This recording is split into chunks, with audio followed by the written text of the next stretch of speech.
Royals are dropping some dough. Maikel Garcia is signing a 5-year contract extension. Now, the details are coming in as we speak. There is a club option for a 6th year. That's according to our FT senior insider, Ken Rosenthal. We don't have the money yet. Garcia is 25 years old. He's a Gold Glove winner. He had one of the top wins above replacement numbers in baseball, which is one of the most valued numbers in the sport. We're tabulating what he does at the plate, what he does on the bases, what he does in the field. And Todd Father, he actually is one of the best third basemen in baseball that almost nobody knows about. No, I was just going to say that nobody knows about it. 286 last night, 351 on base, 449 slug. I mean, 16 home runs, 74 RBIs with 23 bags. That's actually not that bad. Gold Glover, first year All-Star guy. Oh, yeah. Then nobody knows about this guy. You know what I mean? Listen, he plays Kansas City. He gets after it. They didn't make the playoffs, which was unfortunate. And I think that's what people worry about more than sometimes individual stats and how guys are doing. If I'm a Royals fan, didn't make it again, of course. You don't go back and be like, well, Maikel had a really good year. But yeah, I like this. I like this pickup. I think he's an exceptional ball player. I think he goes about his business the right way. I think he's a leader. And I think they did this, Kratzy, because they think this guy is important to the team and he can bring that culture back too as well. So I like it. If you feel like somebody needs to be on this team and you want them there for a little longer, talk to the guy and make something happen. Yeah, I'm just trying to look up my Todd Frazier stats. Another third baseman. Didn't get the Gold Glove. They never let you have the Gold Glove. But, he's in his age 25 season. You were 25 when you got called up. Yeah, I think I was. So it's fun to always look at that kind of stuff because we know where your career ended up. We know how many All-Star games you made, home run derbies, all that stuff. Yep.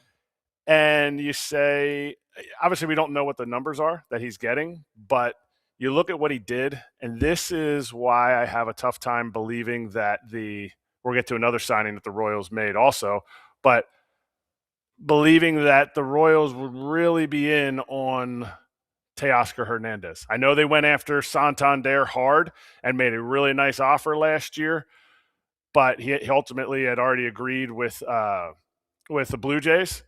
So this is the type of player that the Royals need to build around or the types of players that they need to fill their roster out with. KC is a monstrous field. It's a huge outfield. So their outfielders need to be athletic. Mm-hmm. They need to be able to get after it.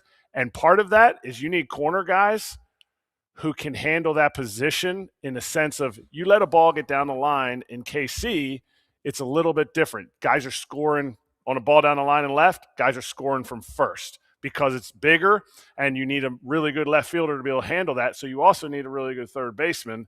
And I think they see the value in it. But, man, you delve into after this contract, after this extension came out, I started looking at some of his numbers. I mean, this is a dude that's on an upward trend. Yeah.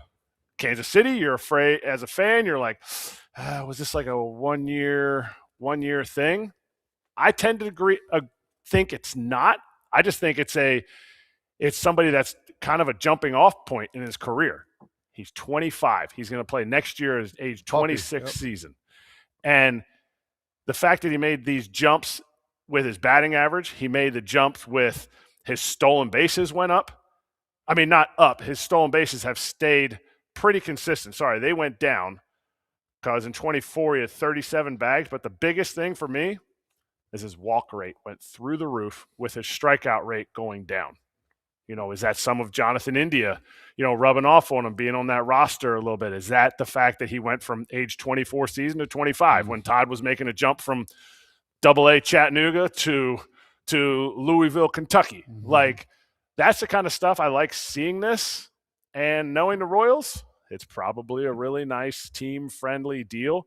But for Maikel Garcia, it is a lot of cashish locked in through his possibly age 31 season, if that 6th year gets picked up. His wins above replacement number this year from Fangraphs was 5.6. That was top 15 among position players in Major League Baseball. Top 15 overall number. Yeah, I mean, he runs base well. I got to look. He gets caught. His stolen base percentage is not great from what I remember. Kratz, maybe you have it in front of you quicker because I'm a Just little this year. discombobulated. Just Okay. this year. He was caught What 9 was it, times, 23? 23 bags, but it was caught 9 times. Last Okay. year, it was 37 bags, only caught twice. The Oh, Royals wow. do an incredible job. Rusty Kuntz has set this precedent back since I was there in 14. And they've gone through some transitions. So, what happened there? Who knows? The dude was on base. I mean, I'm trying to figure out how much more he was on base. He was on base almost at a 100 extra clip. Like he had a 281 on base percentage this year. This past year, it was 351. So he was on base more, got caught stealing more. So obviously they want to clean that up. But you're talking about a dude that was almost a 40 stolen base guy and got caught twice in 24. So yeah, he's got to increase his efficiency out there. Yeah, but also he makes contact. He has elite exit velocity numbers. 2 years ago, I remember because there was a good article about how it was weird. He had great hard hit percentage, right? Which is how much you're making contact with the ball, 95 miles an hour off the bat or better. But then his barrel percentage wasn't good. And you guys can probably speak better to the difference there and how one is so far off from the other. But the point is, there were a lot of the stats that teams love these days that are indicators that there's more, right? The stats in terms of expected and indicated numbers a couple years ago were painting a picture of a player who should be even better. And then we saw a lot of that come to fruition this past season. So I think the Royals say, this is real. Let's drop some money on him. Let's eat up basically all of his prime years. And that's what you're going to get. I mean, in Major League Baseball these days, the prime years are on average 25 to 31 range. We're not talking about Kyle Schwarber here, but on average, that's when you see a lot of players at their best. They're going to eat up all of those years right now with Maikel Garcia, and they might have one of the top left sides of the infield in all of baseball. Todd Frazier, you got Bobby Witt Jr. and Maikel Garcia locked up for the long term. That's what you're supposed to be doing. You're supposed to get these guys on, quote, team-friendly deals so that you can keep them. And they should be very happy. They should be very happy with this. Witt Jr. should be excited about this, and the Royals should be. I mean, if you're a fan right now, hey, listen, it's not the sexiest name, but this dude is really good, and he plays the game the right way. So another plus for the Royals. I know they had that big offseason last year, getting guys in and out, didn't work out. But again, this is a plus. It doesn't mean you pick somebody up, but you have a homestay here with one of these guys, and it's a really, really good infield. You got a Gold Glover, and you got one of the best players in baseball. That's pretty sweet. And they also added Lane Thomas in the last 12 hours. Kratz about 1 year, 5 million. It is 1 year, not about 1 year, but it's about $5 million bucks. 1 year, I'm not going to get made fun of today, or I'm at least going to play some defense. 1 year and $5 million bucks for Lane Thomas to jump into the outfield. It seems like Kratz, they're going to spend in this kind of range to try and patch up what has become a huge hole for them, right? They need to shore up the outfield. Lane Thomas has had his moments. I feel like he was a hot commodity with the Nats, then moves over to Cleveland, had one of the biggest swings in their franchise history. But overall, I think it was a pretty bad year for him this past season. Again, though, a guy that teams like and a guy that teams can platoon. What can he mimic that he was doing in Washington? If you're looking at a guy who was a big, one of the guys who, even in 20, I think it was 23, 23, when he has 28 homers, he had an OPS plus of 115. Like, I thought he was going to get traded that year. He was one of the biggest right-handed commodities because he was smashing left-handers, and he was getting a lot of burn out there. And you thought he would turn it around, or you thought he would get traded in the offseason. He didn't. He's had a decent start to the 24 season, but ever since he's gone to Cleveland, it has not been good. Dealt with injuries. He started out super slow. Like, it was a bad look early for Cleveland in 24, but then he had that huge homer, the grand slam in the playoffs.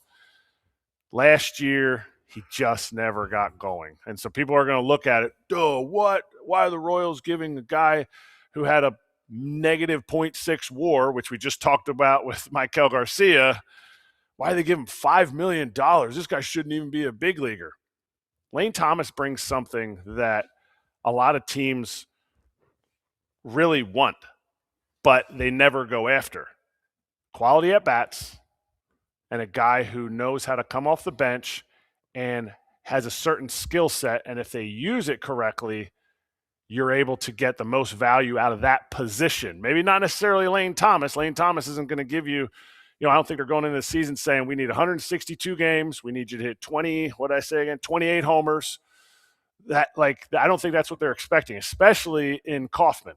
I think they're looking for a guy that's going to, what you're going to get. They're facing lefties. He's going to play every day against a lefty, and he can play all three positions in the outfield, in a huge outfield, and he can still run. And in fairness, he never got going because he didn't really have much of a chance to get going. He had about a quarter's worth of plate appearances. So I heard you ask me this, Kratz, when I was throwing on clothes and getting back into the studio. You asked a question right before the show started. I heard you. I just couldn't answer because my mic was muted. But you were like, what happened to Lane last year? Well, he had 2 cases of right foot plantar fasciitis and a right wrist bruise. And that's why he only had 125 ABs. I will go to my grave saying that I don't wish on my worst enemy plantar fasciitis. Oh, it's bad. I had plantar fasciitis when I was in Kansas City. Fortunately, I ran down to first base and it blew out. So that's the best, it best releases. Remedy, yeah. Right. Or if you just sit there and you live with plantar fasciitis, I wouldn't even wish that on you, Todd. Yours popped when you ran? Yep. And it felt better? Or? In the moment, it hurt like crazy. Yeah. Day and a half later, completely gone. Never had it again. Man, I'm not a doctor, but that's incredible. And I think Lane had I thought he had an ankle issue too. I had turf toe and plantar fasciitis. You had it both? Oh, well, I had to put a metal little shiv in oh my God. You had a shank in your it was miserable. Nobody needs foot or hand injuries. No. Dusty Baker always says, take care of your feet and hands. Yep. That's it. Yeah, so if that's better for Lane, then he's going to be in a better spot. And the last thing for the Royals is if they're going to trade away any of their pitching to try and get one more outfielder. It sounded like from Ken Rosenthal's notes column at some point, he's written so many of them, they were going to sign one, trade for another. I think they could end up just signing 2. And I think Royals fans hope for that because I think you need that advantage of having as much pitching depth as possible. Look at how good Cole Reagans was 2 years ago, and then they just didn't get a lot of Cole Reagans this past season because of injuries. So I would hold on to all of those guys, but we'll see what happens.